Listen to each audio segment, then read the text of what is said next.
এই পাশে যেটা দেখতে পাচ্ছেন এটার দাম চাওয়া হয়েছে 9 লক্ষ টাকা। অলরেডি 6.5 লাখ থেকে 7 লক্ষ টাকা বলা হয়েছে, তারপরেও কিন্তু গরুটি আসলে বিক্রয় হয়নি হাট থেকে।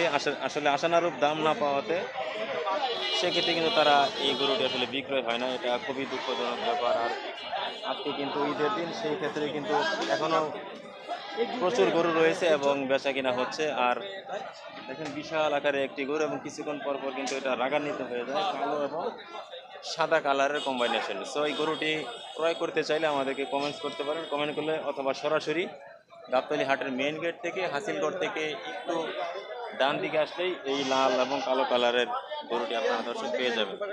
আমি যদি একটু কাছ থেকে আপনাদেরকে দেখাই, দেখেন বিশাল আকারের একটি গরু এই মুহূর্তে রাখা আছে, এখনো পর্যন্ত কিন্তু বিক্রয় হয় না এই গরুটি।